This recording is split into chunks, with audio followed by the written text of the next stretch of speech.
Welcome to my channel, the world of science fiction. Don't forget to like and subscribe to the channel. The door hissed shut with a hydraulic moan. Eli felt the air thicken, pressing against his ribs. The overhead lights dimmed, white to amber to nothing. The walls breathed like glass under pressure. The air tasted like iron. He stood in the center of a cube.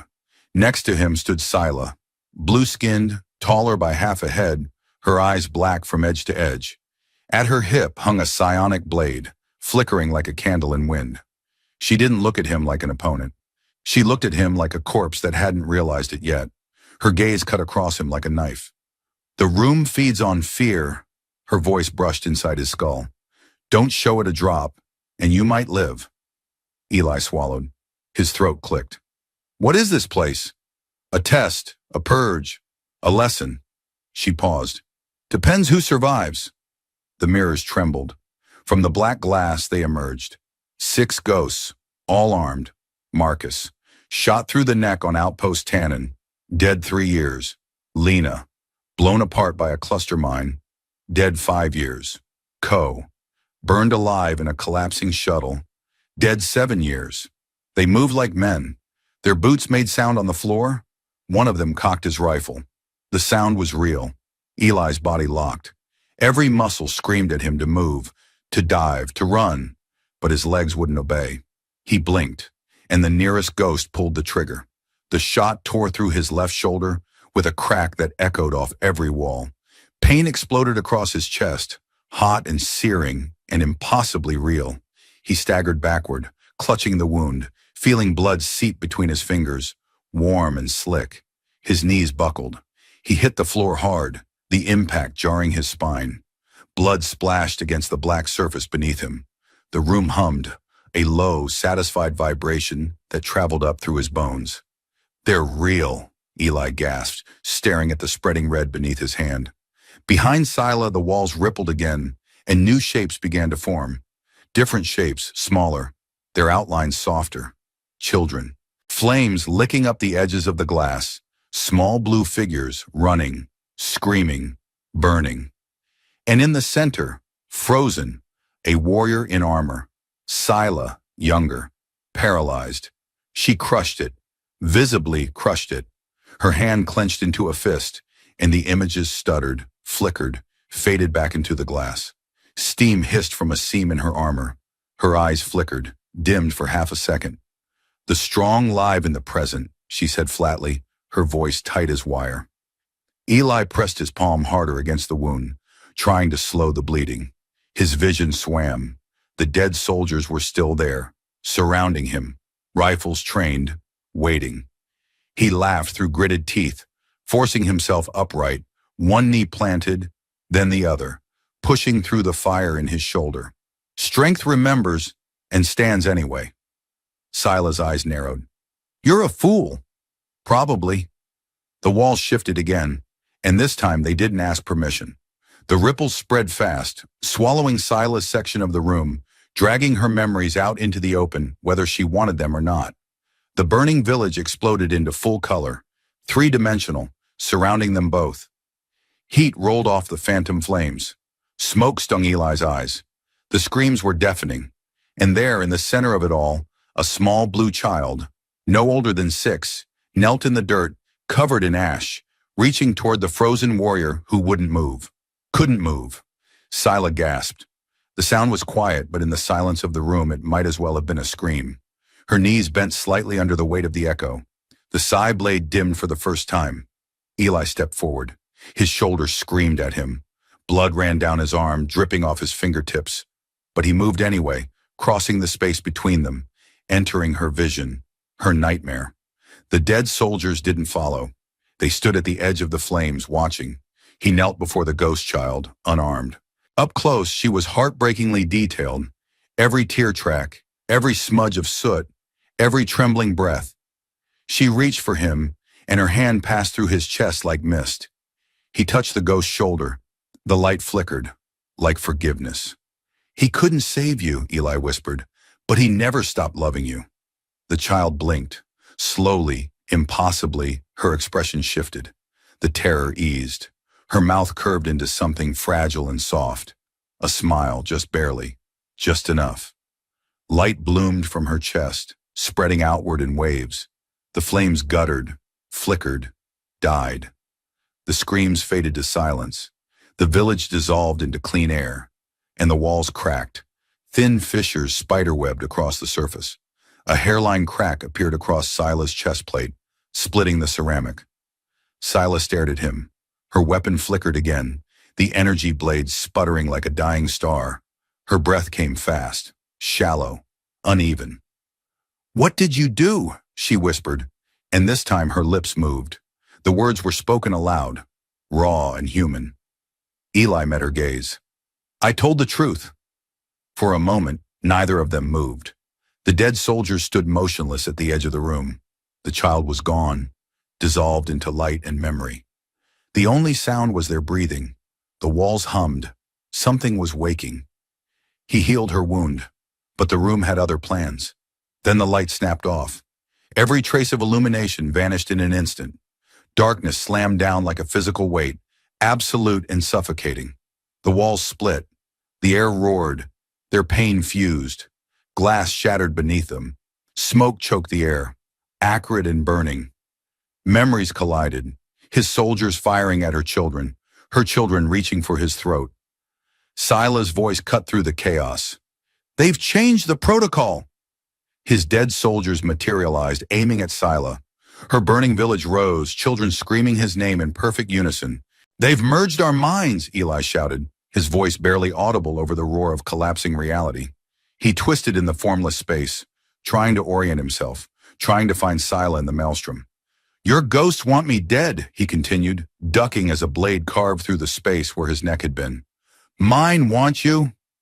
From somewhere above or below, directions had lost meaning. A calm voice echoed through hidden speakers, clinical and detached. "Subject synchronization at 70%. Psychological barriers degrading. Continue exposure." Sila's psionic blade ignited fully, blazing with unstable energy, casting wild shadows through the chaos.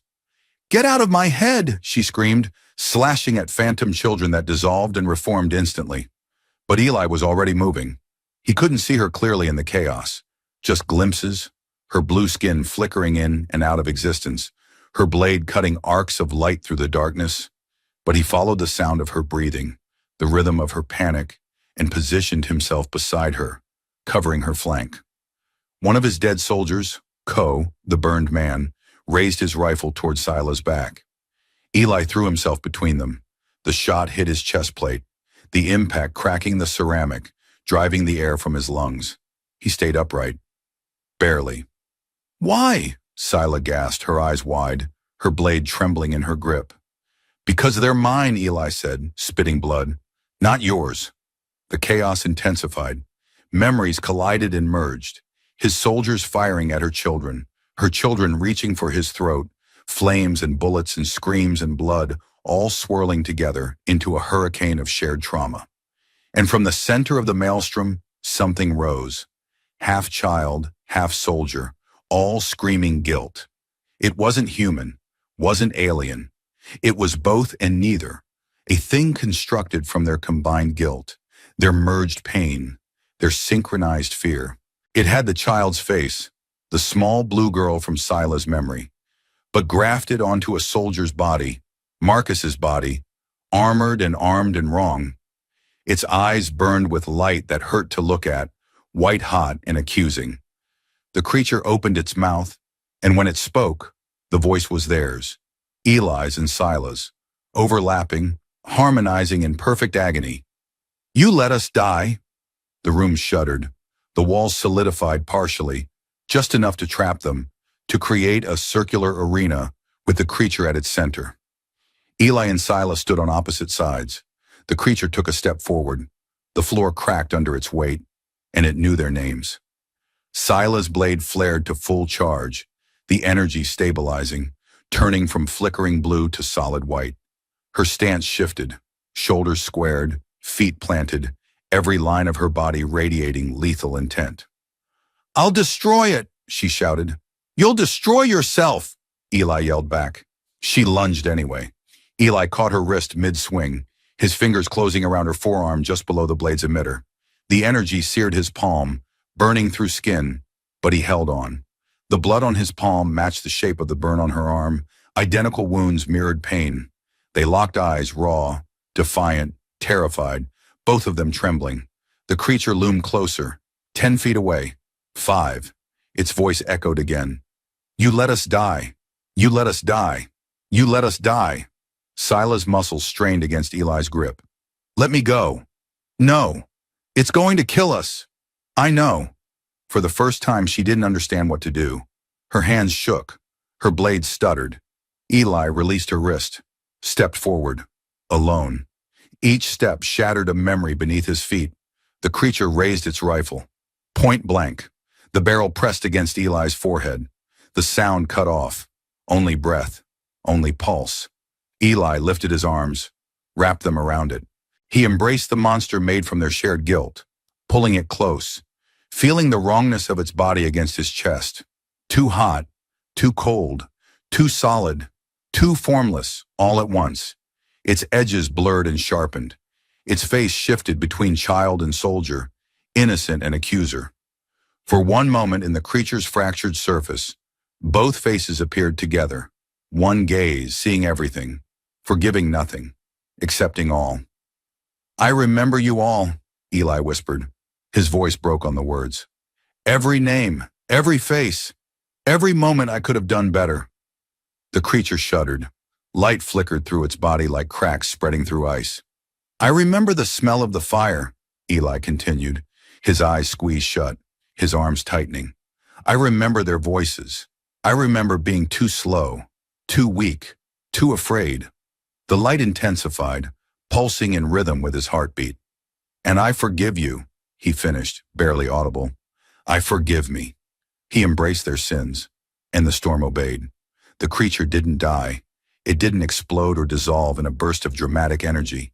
It simply exhaled, a long, slow breath that carried the weight of years, and faded. The soldier's body first unraveling into smoke. Then the child's face, softening, smiling, releasing into warmth. Silence fell like gravity, returning after freefall. The chaos stopped. The hurricane of memories stilled.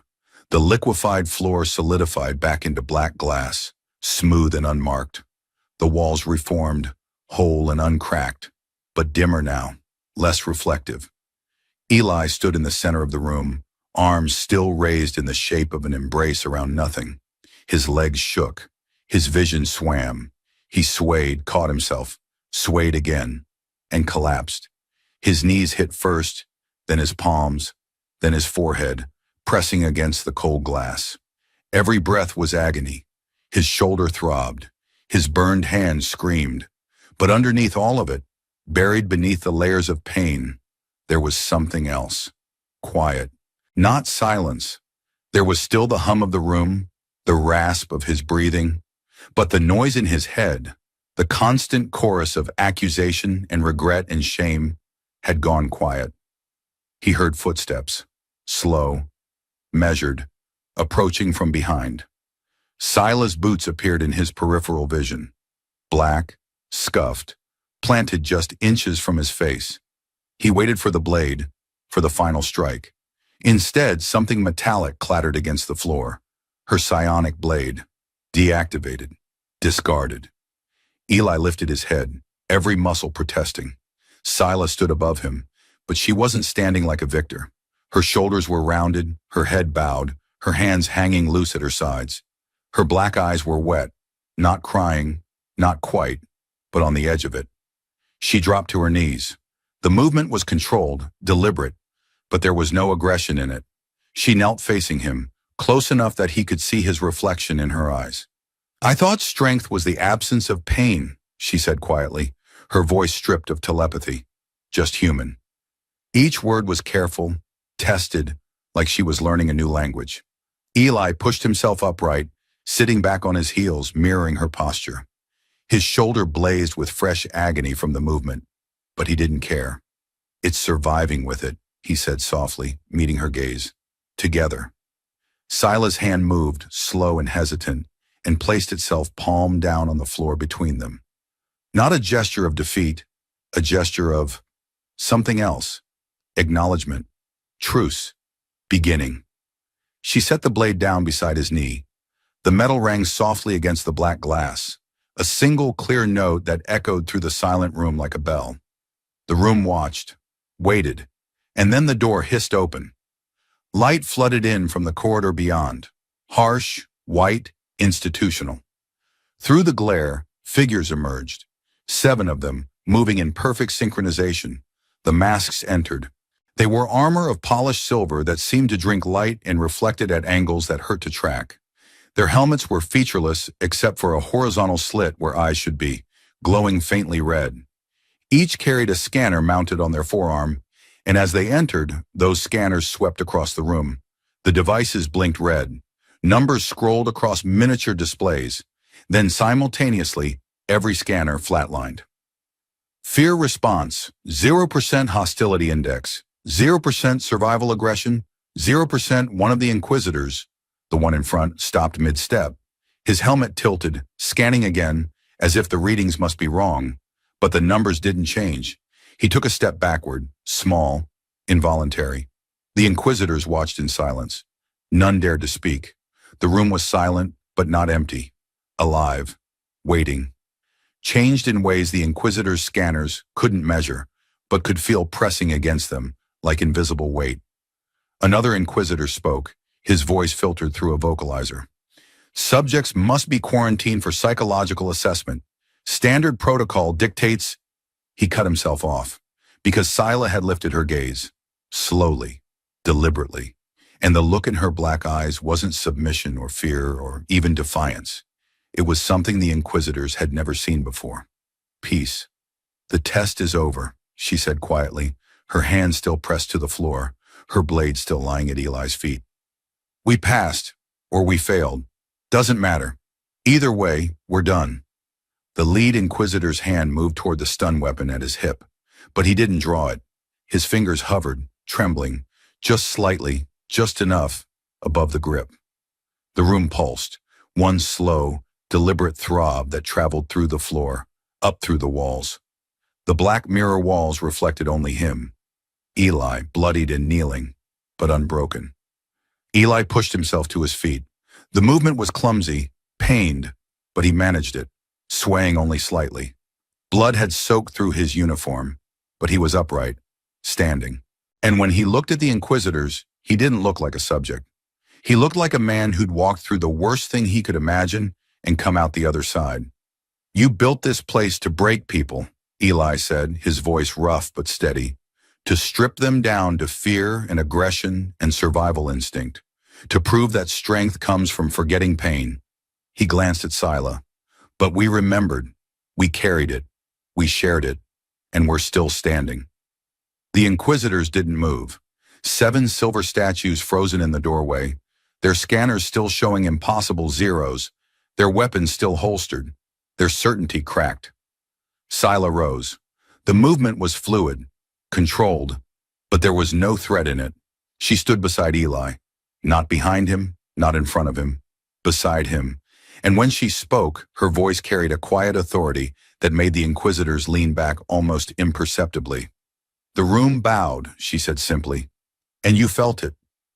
For a long moment, no one moved. The silence stretched, tension coiling tighter, until it seemed something had to break, violence or retreat or command. Then the lead Inquisitor's hand dropped away from his weapon. He took another step backward, then another. His helmet turned toward his companions, some silent communication passing between them. They withdrew, not fleeing, but not advancing either. Backing out slowly, deliberately, maintaining their formation but abandoning their objective. The door remained open behind them, light spilling in, but they didn't give the command to follow, didn't issue the quarantine order, didn't enforce protocol. They left. The door hissed shut, hydraulic moan, final, complete. Eli and Scylla stood alone in the room that had tried to destroy them, standing in silence that felt different now, not oppressive, but earned. Eli's knees gave out first. He caught himself against the wall, sliding down slowly until he sat with his back pressed to the black glass. His shoulder throbbed with every heartbeat. His vision kept trying to tunnel, but he fought it, staying conscious through sheer stubbornness. Scylla remained standing for a moment longer, then joined him, sitting close enough that their shoulders almost touched. She stared at her hands, turning them over slowly, as if seeing them for the first time. "I've been in combat for 17 years, she said quietly. "I've killed with these hands. Hundreds, maybe thousands. I stopped counting." She paused. "I thought that made me strong. I thought forgetting their faces made me a champion." "Did it?" Eli asked. "No." The word was barely a whisper. "It made me hollow." Eli closed his eyes, letting his head fall back against the wall. Every part of him hurt, physical pain from the wounds, emotional pain from the memories the room had dredged up. But underneath it all, that strange new quiet remained, solid and real. "What happens now?" Scylla asked. "I don't know," Eli admitted. "They'll probably try again. Different room, different test, different way to break us." He opened his eyes, glancing at her. "Or they'll let us go, decide we're too damaged to be useful." "Are we?" "Damaged. Definitely." He smiled just slightly, just enough. "Useful? Maybe not in the way they wanted." Scylla picked up her psionic blade from where it lay discarded on the floor. She held it loosely, the emitter deactivated. The weight familiar, but the meaning changed. "I could reactivate this," she said. "Go back to what I was. Forget this happened. Forget you." "Could you?" Eli asked. She was quiet for a long time. Then slowly she set the blade down again. Not discarded this time, but set aside deliberately. "No," she said. "I don't think I could." They sat in silence. Two people who'd been strangers an hour ago, who'd been enemies for most of that hour, who'd somehow become something else entirely in the space between one breath and the next. The door hissed open again. Both of them tensed, but the figure that entered wasn't an inquisitor. It was a medical technician, unarmored, unarmed, carrying a field kit marked with a red cross. Human, young, nervous. "I'm here to treat your injuries," she said, her voice uncertain. "The inquisitors. They said you should be tended to, before transport." "Transport where?" Eli asked. "I don't know. They didn't tell me." She knelt beside him, opening the kit, pulling out coagulant gel and synth skin patches. Her hands shook slightly as she worked. "I've never seen the room behave like that. The readings were impossible," Eli hissed as she applied gel to his shoulder wound, the chemical burning as it sealed damaged tissue. "What did you see?" "The fear index," she said quietly, focusing on her work, not meeting his eyes. "It's never read 0 before.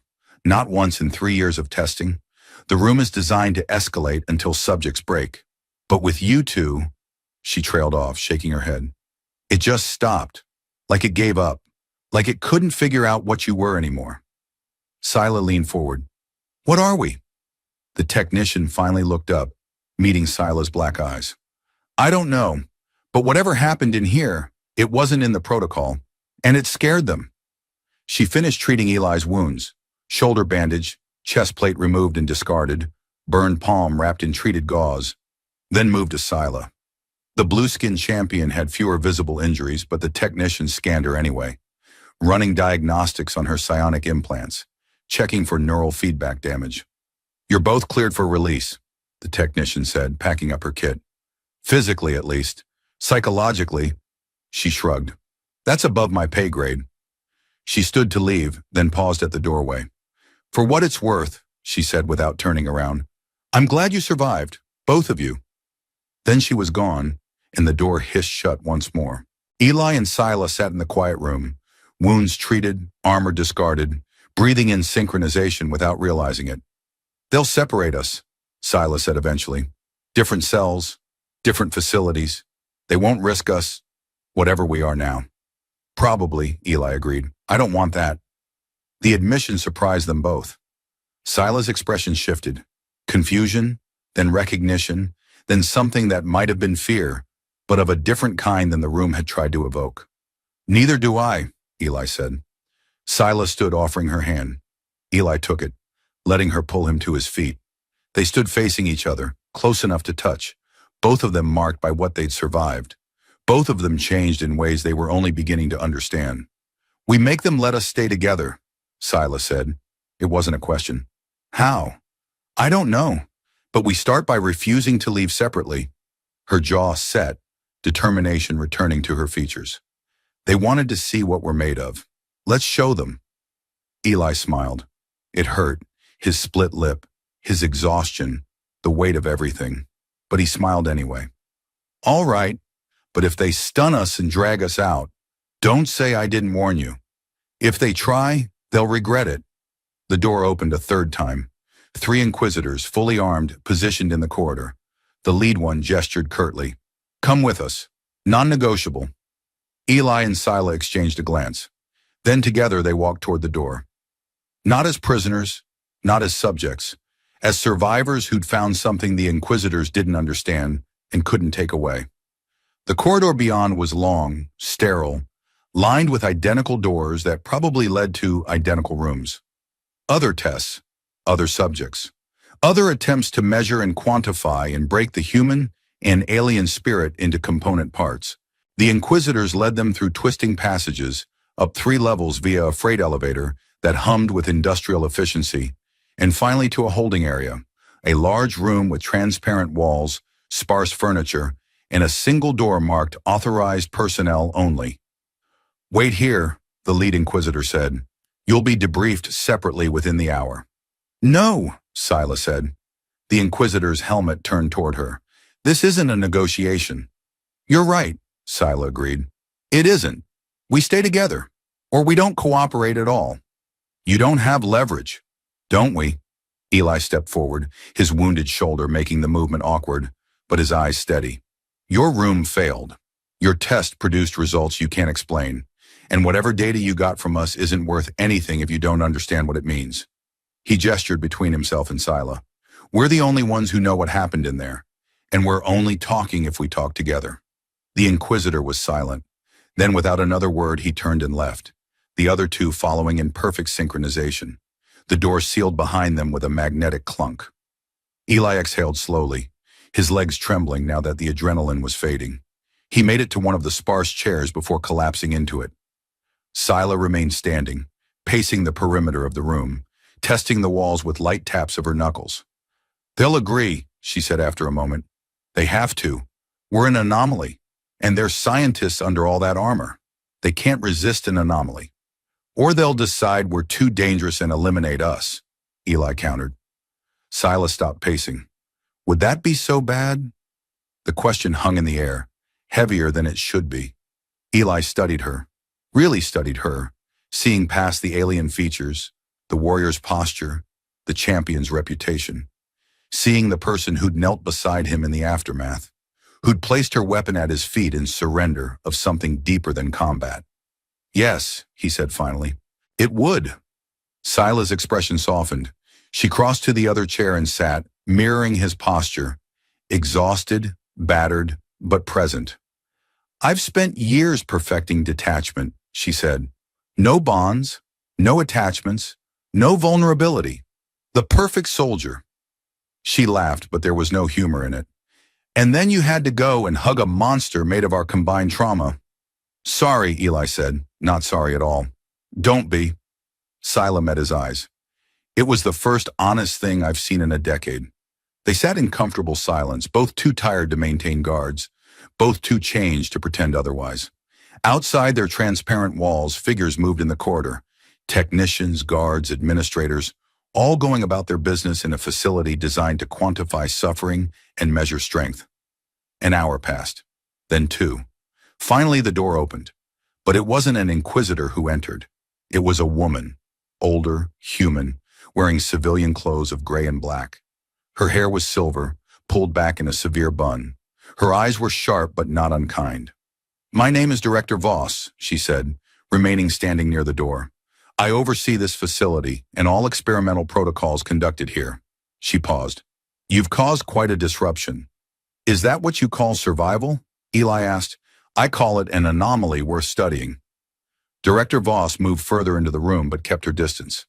The Room of Ghosts has processed 347 subjects over the past 4 years. Fear response never drops below 32%. Hostility index never falls below 27%. Until you two. What happened to the other subjects? Sila asked. 31% were cleared for advanced training, 53% were referred to rehabilitation, 16%. She trailed off, but the implication was clear. 16% didn't survive, Eli finished. Director Voss didn't deny it. The room is designed to push subjects to their absolute limit, to find the breaking point and then determine if they can be rebuilt. It's not perfect, but it's effective. At what? Sila demanded.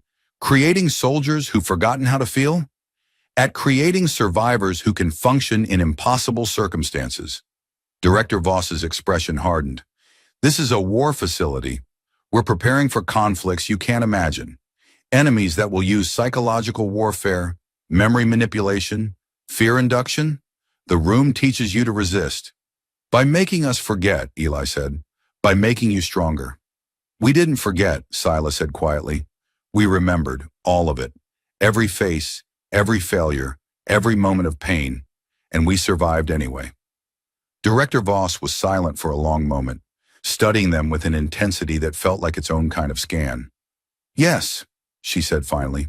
You did. And that terrifies my inquisitors more than any threat they've encountered. Why? Eli asked. Because strength built on forgetting is predictable, controllable.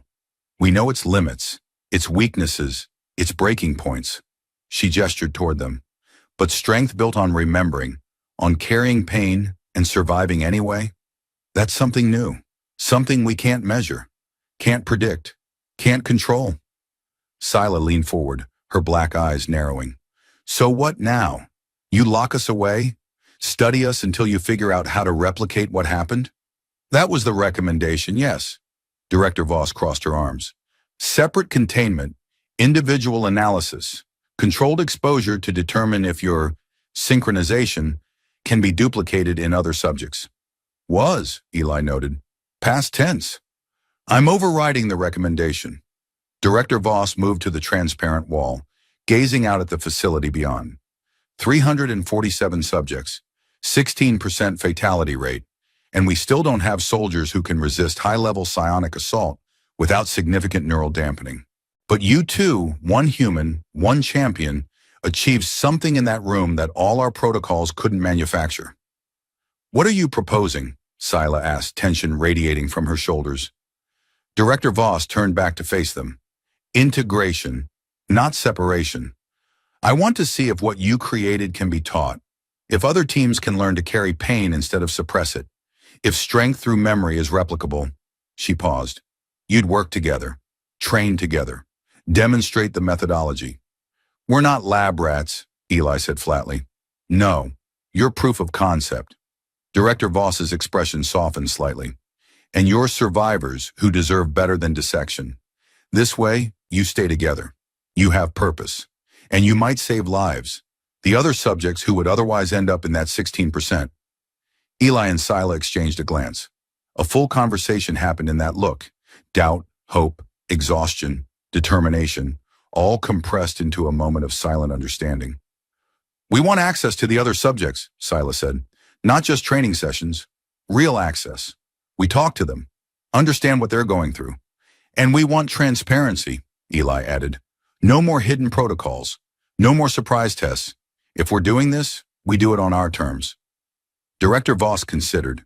The silence stretched, and Eli could see her calculating. Risk versus reward, control versus innovation, protocol versus necessity. Agreed, she said finally. Supervised access, regular briefings, and your input on protocol modifications. She extended her hand. Do we have an accord? Sila stood first, approaching the director with measured steps. She looked at the offered hand for a long moment, this symbol of human agreement, this gesture of trust, then took it. Her blue fingers wrapped around Director Voss's pale ones, and they shook once, firmly. Eli rose more slowly, his wounded shoulder protesting, and joined them. His handshake was weaker, pain limiting his grip, but the intent was clear. One condition, Eli said, not releasing the director's hand. If this doesn't work, if your facility decides we're too dangerous or too unpredictable, you let us walk. No containment, no termination. We just leave. Director Voss's jaw tightened. That's not protocol. Neither are we.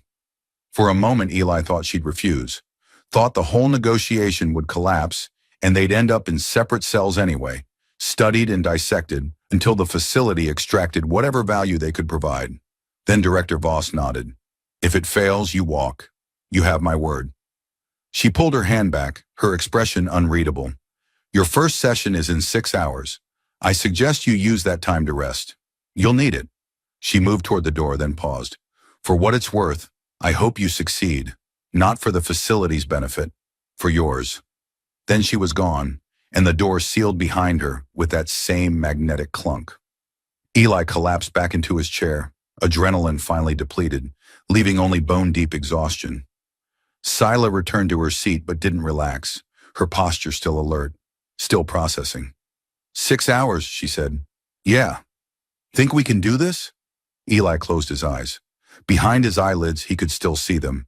Marcus with the hole in his throat, Lena blown apart, Co burning, and the child, Scylla's ghost, reaching with small hands for salvation that came too late. All of them still there, still real but quieter now, present without consuming. I think we have to try, he said. Scylla was quiet for a moment. Then, thank you.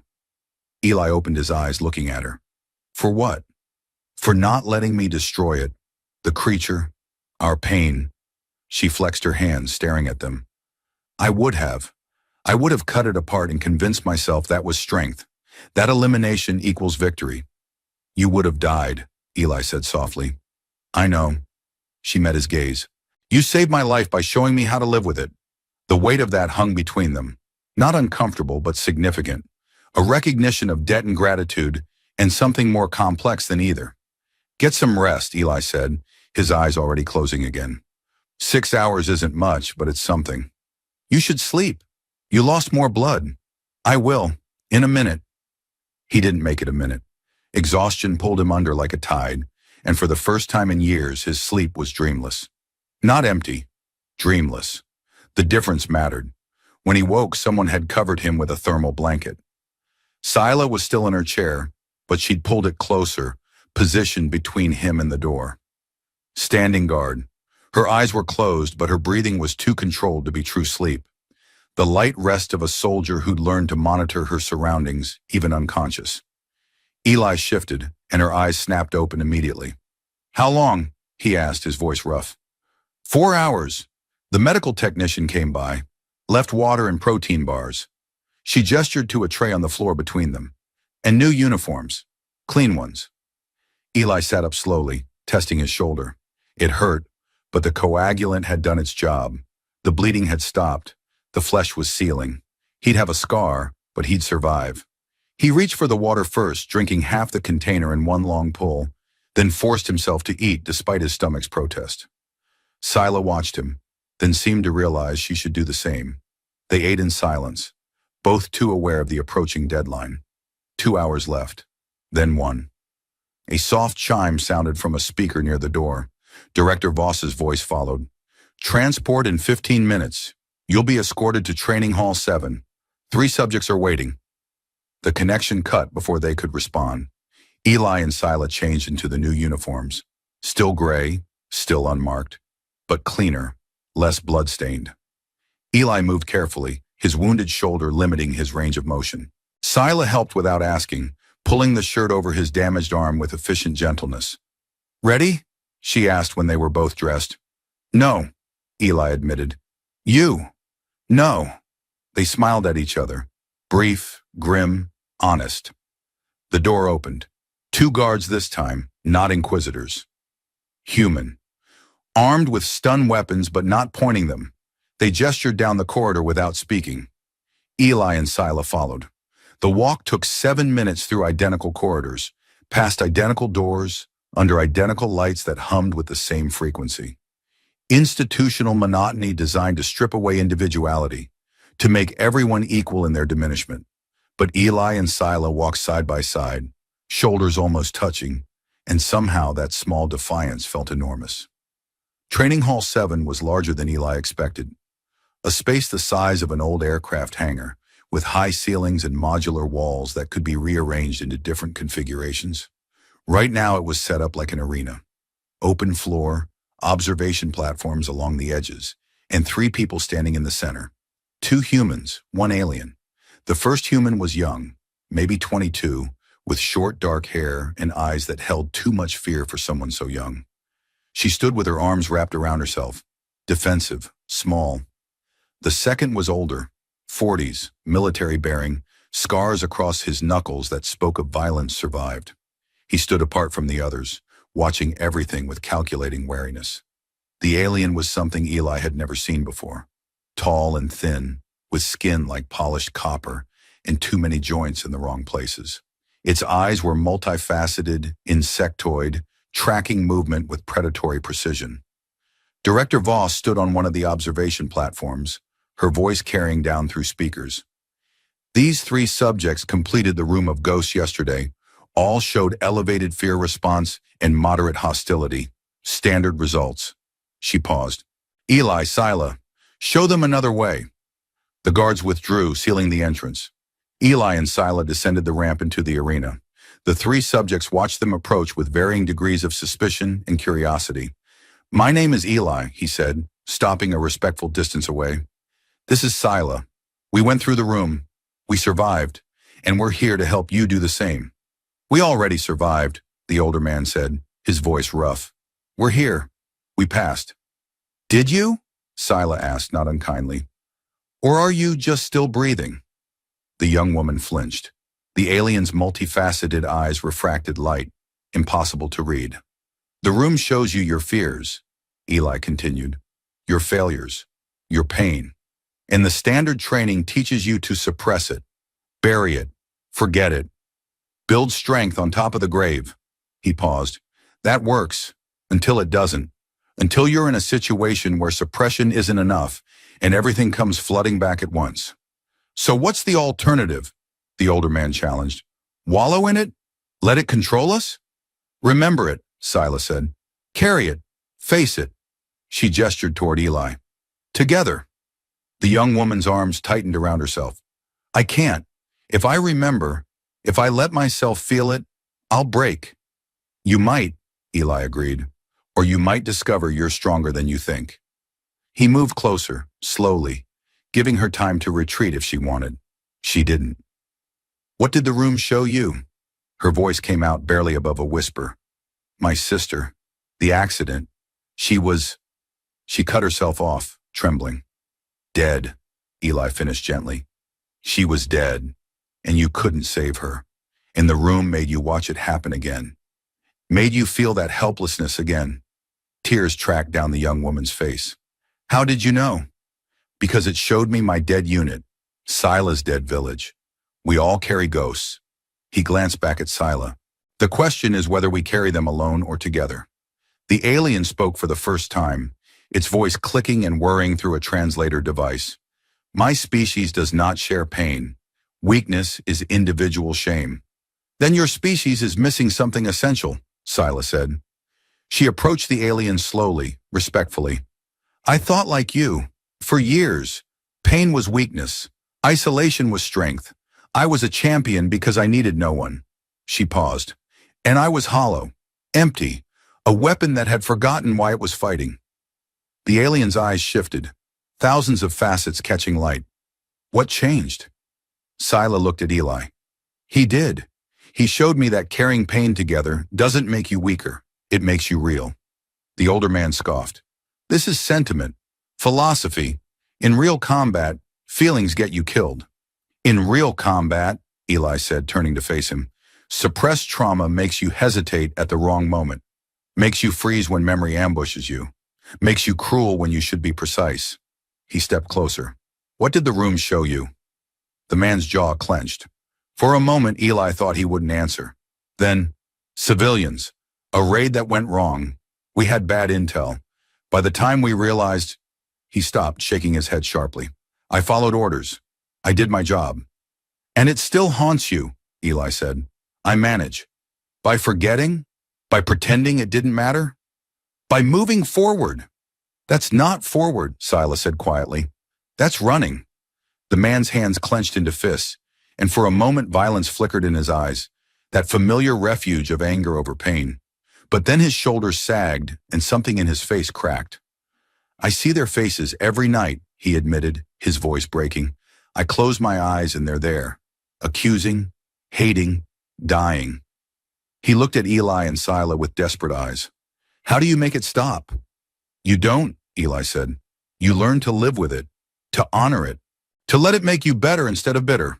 Director Voss's voice cut through the speakers. Demonstrate. Eli and Sila exchanged a glance. Then Eli nodded and stepped into the center of the arena, where all three subjects could see him clearly. The room showed me Marcus, Eli said, his voice caring. He was my second in command. Smart, loyal, funny when we weren't trying to survive. He died because I called a retreat 3 seconds too late. He paused, letting the words settle. For years I told myself it wasn't my fault, that I made the best decision with the information I had, that any good commander would have done the same. He took a breath, and his voice roughened. But he still died, and I still gave the order, and no amount of logic changes that. Sila moved beside him. The room showed me children burning, my village. I was off-world, fighting in someone else's war, earning glory and honor, while my home turned to ash. Her voice dropped. I could have been there. I chose not to be. I chose the champion's path over protecting what mattered. The young woman stepped forward hesitantly. But you couldn't have known. No, Sila interrupted. I couldn't. But that doesn't erase the guilt. Doesn't bring them back. Doesn't let me pretend it didn't happen. She looked at Eli. What it does do, if I let it, is remind me why I fight, what I'm protecting, who I'm honoring with every choice I make moving forward. The older man's voice was rough. So you just accept it? Live with the pain? We acknowledge it, Eli corrected. We don't let it define us, but we don't pretend it doesn't exist. He gestured between himself and Sila. And when it gets too heavy, when the ghosts get too loud, we share the weight. Show us, the alien clicked. Demonstration, not words. Eli hesitated, glancing at Director Voss on her observation platform. She nodded once, granting permission. All right, Eli said. Sila, you're up. Show them your worst memory. Sila's expression flickered. Surprise, then resistance, then resignation. She closed her eyes, and when she opened them, her voice was steadier than Eli expected. The village was called Thesara. Population 347, mostly children and elders. The warriors were off-world, contracted to fight. Her hands clenched. I was the best of them, the youngest champion my people had ever produced. I was stationed 2 systems away when the raid happened. She paused, and Eli could see the effort it took to continue. I got the message 4 hours after it was over. By then, everyone was dead or scattered. The survivors, 19 of them, were refugees, homeless, broken. Her voice cracked. And I came back a hero, decorated, honored, while they mourned. The young woman was crying openly now. The older man stared at the floor. The alien's multifaceted eyes had gone very still. Eli stepped forward, close enough that only Sila could hear him. You don't carry that alone anymore. Sila's breath shuddered. Then she reached out, and Eli took her hand. The contact was simple, just fingers interlaced, human and alien, scarred and smooth. But the 3 subjects watching saw something shift, a visible easing in Sila's shoulders, a release of tension that had been locked there for years. Your turn, Sila said to Eli, not releasing his hand. Eli faced the 3 subjects. Marcus died instantly, bullet through the throat. He didn't suffer long. His throat tightened. But the medic, Lena, she lasted 40 minutes, conscious for most of it, and she kept asking me why I didn't call the retreat sooner, why I waited, why? He stopped, swallowing hard. Sila's hand tightened on his. I couldn't answer her, Eli finished. I still can't. The only thing I know is that I remember every word she said, every question I couldn't answer, and I carry that with me. Not to punish myself, but to honor her, to make sure I never make that mistake again. Silence filled the arena. Then the young woman stepped forward. Her arms were still wrapped around herself, but her posture was straighter, less defensive. My sister's name was Kara, she said, her voice trembling but clear. She was 16. The accident, the transport malfunction. I should have checked the systems. It was my job to check. Tears streamed down her face, but she didn't wipe them away. She was afraid of flying, and I told her it was safe. I promised. The older man moved next to her, not touching, but present. 37 civilians, he said roughly. Bad intel said the building was a weapons cache. It was a shelter. His voice broke. I was the first one through the door. The alien approached slowly, joints clicking as it moved. My clutchmate. We were bonded, shared minds.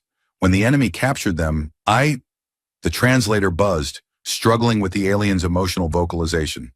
I severed the bond to save myself from their pain. They died alone. The four of them stood there, young woman, old soldier, copper-skinned alien, all holding their pain visible and raw and present. Eli looked at Sila. She looked back, and together they approached. You don't forget them, Eli said. You carry them, their names, their faces, their stories. And when it's too heavy, Sila added, you share it with anyone strong enough to understand. The young woman reached out hesitantly. Eli took her hand. Then she reached for the older man, who took it after a moment's hesitation. He reached for the alien, whose strange, segmented fingers wrapped around his wrist. And the alien, completing the circle, extended an appendage toward Sila. They stood connected, 5 survivors from different worlds, different wars, different failures, holding each other's weight. This is the strength they can't measure, Eli said quietly. This is what survived the room. Director Voss's voice came through the speakers, and for the first time, there was something other than clinical detachment in her tone. Session complete. Subjects returned to quarters for observation. But nobody moved. They stood in their circle, breathing in synchronization, carrying pain together, and for a moment the facility's institutional coldness couldn't touch them. Finally, the young woman released her grip, then the older man, then the alien. The circle broke, but something had changed. The 3 subjects looked different, not healed, but less alone. Guards approached to escort them out. As they filed past Eli and Sila, each one nodded. Acknowledgement, gratitude, recognition. When the arena was empty except for Eli, Sila, and Director Voss descending from her platform, the silence felt different than before. That was, Director Voss paused, searching for words. Unprecedented. That was honest, Sila corrected. Honesty doesn't win wars. No, Eli agreed, but soldiers who remember why they're fighting do. Director Voss studied them both, her expression unreadable. I'm going to continue these sessions. Expand them. Every subject who completes the Room of Ghosts will go through integration training with you two. She paused. This will change our entire program. Everything we've built for 4 years. Good, Sila said simply. You don't understand the resistance you'll face. The Inquisitors believe in the old way. Suppression, control, forget or break. Then we'll show them better, Eli said. Director Voss smiled, but it didn't reach her eyes. I hope you're right, because if you're wrong, if this method fails in actual combat, you'll have convinced a generation of soldiers to carry wounds that get them killed. They were carrying those wounds anyway, Sila said. We're just teaching them not to carry them alone. The director turned to leave, then stopped. The young woman, the one who lost her sister, she attempted suicide twice during her evaluation period. The standard protocol couldn't reach her. She looked back at them. You did. In 15 minutes, you gave her something our entire facility couldn't provide in 3 weeks. What's that? Eli asked. Permission to be human. Then she was gone, and Eli and Sila were alone in the vast arena. Eli's shoulder throbbed. His exhaustion was returning. But underneath it all, that strange new quiet remained. Solid, earned, real. Think it'll work? Sila asked. Long term? I don't know, Eli admitted, but it's better than the alternative. They stood in the empty space. 2 people who'd survived something designed to break them, who'd found strength in the last place anyone expected, who'd built something new from the ruins of old pain. Come on, Sila said, moving toward the exit. We've got 5 more sessions this week, and you need actual medical attention for that shoulder. Eli followed, and for the first time in years, Walking forward didn't feel like running away. The weeks that followed were brutal. Every day brought new subjects, some receptive, some hostile, some so broken that Eli and Sila had to rebuild their trust in reality itself before addressing their trauma. The facility's medical staff treated physical wounds. Eli and Sila addressed the wounds beneath. They learned to read the different kinds of pain. The soldier who'd killed too many and lost their humanity. The parent who'd failed their child. The leader who'd sent people to die. The survivor who'd lived when everyone else perished. Each story was unique.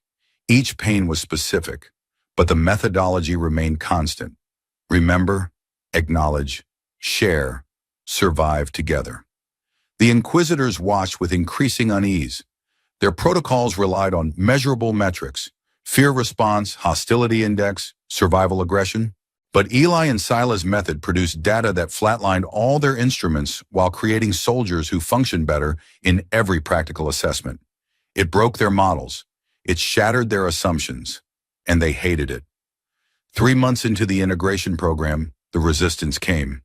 Eli and Sila were in Training Hall 7, working with a group of 6 subjects, 3 who'd completed the room, 3 who were scheduled for it the following week. The session was going well. Walls were coming down, stories were being shared, then the doors sealed, not the guard's usual exit. Every door simultaneously, magnetic locks engaging with overlapping clunks that echoed through the space. The lights shifted from white to red. Director Voss's voice came through the speakers, but it was strained, urgent. Eli, Sila, this is not authorized. I repeat, this is not. The connection cut to static. A different voice replaced it, filtered, cold, an inquisitor. Integration protocol has been deemed psychologically compromised. All subjects are to be contained for reevaluation. Resistance will be met with appropriate force. Eli's hand instinctively moved toward where a weapon would be, but they'd never been armed. This was a training facility, not a combat zone, or so they'd thought. Panels in the walls slid open. Automated defense systems emerged, stun cannons, confinement nets, neural scramblers. All aimed at the subjects. The 6 people in the center of the arena panicked. The ones who'd completed the room knew what capture meant. The ones scheduled for it had heard the stories. One of them ran for the sealed door, pounding on it desperately. Stand down, the Inquisitor's voice commanded. Non-compliance will be... Everyone to the center, Eli shouted, cutting him off. Form a circle, now. Training kicked in. The 6 subjects moved immediately, clustering together in the arena's center. Eli and Sila positioned themselves on opposite sides, creating a protective ring. The automated systems locked onto their targets. Final warning, the Inquisitor said. Disperse for individual containment or be forcibly... No, Sila said, her voice carrying through the space with quiet authority. You don't take them. Not alone, not separated, not broken down into data points and fear responses. You don't have authority here. Neither do you, Eli countered. Director Voss is in command of this facility. This is a coup, not a protocol. Silence, then. Director Voss's authority has been suspended pending review of integration program results. The Inquisitors have assumed operational control. One of the subjects, a younger man who'd lost his entire family in an orbital bombardment, was hyperventilating. His eyes were wide, pupils dilated, panic response cascading. Eli placed a hand on his shoulder. Breathe with me. In, out, in, out. The man tried, his breath stuttering, but following the rhythm. The automated systems hummed, charging. Sila's hand moved to her hip, to where her psionic blade used to hang. But she'd left it behind weeks ago, a relic of a philosophy she'd outgrown. Now she had nothing but her body and her will. She stepped forward, moving slowly and deliberately toward the nearest weapon system. The cannon tracked her movement, the barrel following her center mass. Don't, the Inquisitor warned. Sila kept walking. The cannon fired. The stun blast hit her square in the chest. She staggered, her nervous system lighting up with artificial fire, muscles seizing. But she didn't fall. Her body fought the paralysis, every fiber resisting, and after 3 seconds that felt like eternity, she took another step forward. Impossible, the Inquisitor's voice said, shock breaking through the filter. Neural scrambler should have... You can't scramble what's already been broken and rebuilt, Sila said through gritted teeth. Another step. Another. The room tried to break me. Life tried to break me. I broke myself trying to forget. She was close enough now to touch the cannon. You're too late. She placed her hand on the weapon and crushed it. The metal crumpled under her grip. Not strength alone, but will manifested through desperate need. The cannon sparked, died, went dark. Eli was already moving toward the next system. He didn't have Sila's physical power, but he had 3 months of building trust with subjects who'd learned to fight in ways the Inquisitors didn't understand. "Help me!" he shouted to the 6 subjects. For a moment, nobody moved. Fear held them frozen. Institutional fear, conditioned submission, the learned helplessness of people who'd been broken and studied and measured for so long they'd forgotten how to resist. Then the young man, the one who'd been hyperventilating, stepped forward. Then another. Then all of them. They moved together, surrounding the weapon systems, not with violence, but with simple, overwhelming presence. 8 people, each carrying pain they'd learned to share, each stronger for the burden distributed, pressing forward against automated defenses designed to contain isolated individuals. The systems didn't know how to respond. Their programming couldn't account for unified action without hostile intent. The subjects weren't attacking, they were simply refusing to comply. One by one, the weapons powered down, unable to resolve the tactical paradox. The Inquisitor's voice cut back in, no longer cold, now threaded with genuine alarm. Containment failure. Seal all exits. Deploy. The connection cut again. But this time, it was different. This time, it was replaced by Director Voss's voice, hard and furious. Override Alpha 97. Inquisitors are relieved of duty. Effective immediately. Guards, secure the Inquisitors for disciplinary review. The red lights shifted back to white. The door seals disengaged with simultaneous clunks. Fresh air flowed in from the corridor beyond. Director Voss entered, flanked by facility security. Behind them, 3 Inquisitors in silver armor were being escorted in restraints. Their helmets had been removed, revealing ordinary human faces twisted with anger and disbelief. "You can't," one of them started. "I can," Director Voss interrupted. "And I have. Your authority was conditional on operational success. You just initiated unauthorized protocols against my direct orders, endangered civilian personnel, and attempted a hostile takeover of a military facility." She looked at Eli and Sila. "They'll face tribunal." Eli helped the young man back to his feet. The panic attack had passed, but he was shaky, pale, clinging to Eli's arm for support. "Are you hurt?" Eli asked quietly. "No, just..." The young man looked at Sila, standing amid the wreckage of the weapon system she destroyed with her bare hands. "How did she do that?" "Will," Eli said simply, and the knowledge that she wasn't alone. Director Voss approached them while her guards secured the scene. "That was reckless, she said, but there was approval in her eyes. "You could have been killed." "So could they," Sila said, gesturing to the subjects. "We weren't letting that happen. The Inquisitors will argue you've compromised facility security, that subjects who can resist automated systems are dangerous." "Subjects who can resist together are strong," Eli corrected. "There's a difference." Director Voss smiled, a real smile this time, reaching her eyes. "Yes, there is." She turned to the 6 subjects, still clustered together, still holding formation. "You've completed your integration training. Effective immediately, you're cleared for graduation. Report to administration for assignment." The subjects didn't move immediately. They looked at Eli and Sila with something between gratitude and concern. "You'll be all right?" one of them asked, an older woman who'd lost her entire squad to friendly fire. "We will," Sila assured her. "You've learned what you need. Now go teach it to others." The 6 filed out slowly, some pausing to touch Eli's shoulder or nod to Sila. Physical acknowledgement of bonds built through shared vulnerability. When the arena was empty except for Eli, Sila, and Director Voss, the silence felt heavy with significance. "The program will continue," Director Voss said, "with full institutional support.